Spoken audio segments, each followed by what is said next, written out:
Hey there! Welcome back to another video. This week I'm taking you with me on a little adventure from a girls' trip to Nantes all the way to slow and cozy day in Normandy. It was the perfect mix of city vibes and countryside camp, so let's jump right in.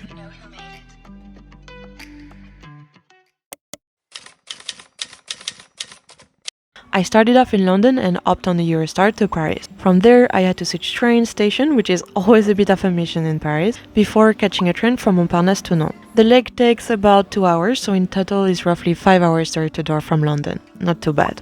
My friend was waiting at the station to welcome me, which was such a lovely start. While we waited for our other friend to arrive, we decided to wander around Nantes city center. Nantes was actually the capital of Brittany until the French Revolution, even though today it's part of the Pays de la Loire region. The city has a mix of medieval streets and modern art spaces, which make it super unique. And of course, we had to stop for a sweet treat. While we're on Nantes, here are two little gems, the Château des Ducs de Bretagne and the Lieu, which used to be a biscuit factory. Once our friend arrived, we headed to L'Île de Nantes, a creative district on what used to be shipyards. We grabbed dinner at a buzzing food hall there. It had stalls from different cuisine and local drink. I went for fish and chips with a cider batter, very fitting for the region, and washed it down with Spritz Saint-Germain, which is light, floral and just perfect. The evening wasn't over yet, so we made our way back into town and stopped at a péniche along the Loire River.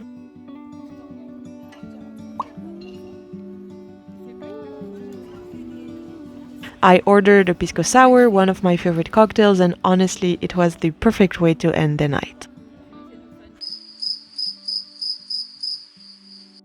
The next morning, I took an early train to Normandy and arrived just in time for the farmers' market.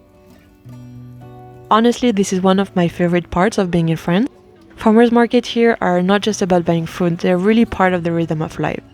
In many towns, you'll find them 2 or 3 times a week, and they're more than just shopping trips. They're little community gatherings.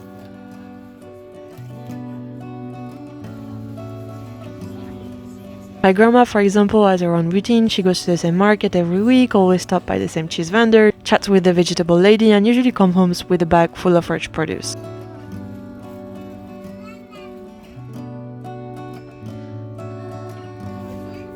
The market itself is always such a sensory experience. You've got the smell of roasted chicken, turning on the spit, fresh bread and croissants still warm from the bakery stalls. The color too, also incredible. Pile of juicy red tomatoes or even baskets of strawberries that smell so sweet.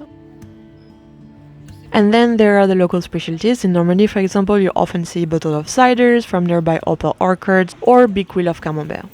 Sometimes the vendor will let you try a little taste before you buy, which is always dangerous because then you end up wanting everything.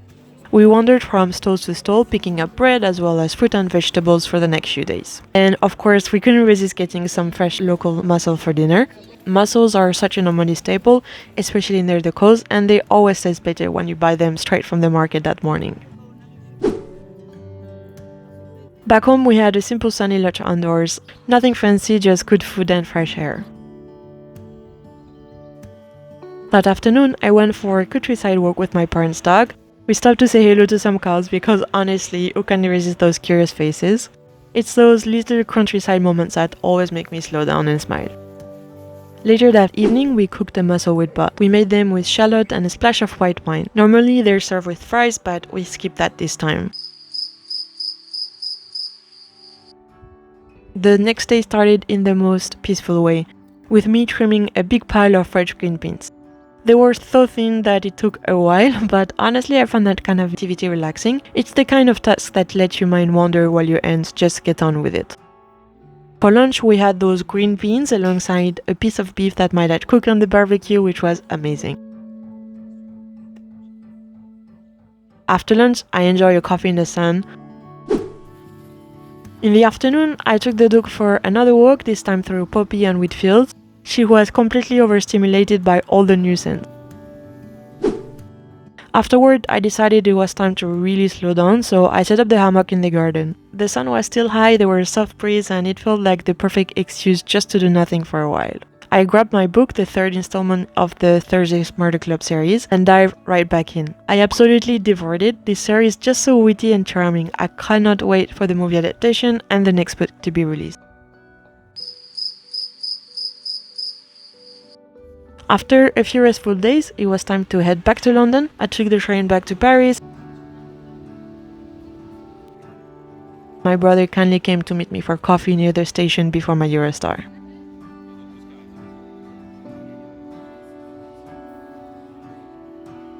Gare du Nord wasn't as busy as expected for the holiday season, so I breathed through security and had time to chill with my book. Speaking of books, on this trip I also started Fourth Wing. Honestly, I wasn't sure I'd like it despite all the hype, but wow, I was hooked within the first few pages. I read half the book in one go and immediately ordered the next two in the series as soon as I got home. And that was my little trip. Thanks for tagging along with me. I hope you enjoyed this lower paced travel vlog, and I'll see you in the next video.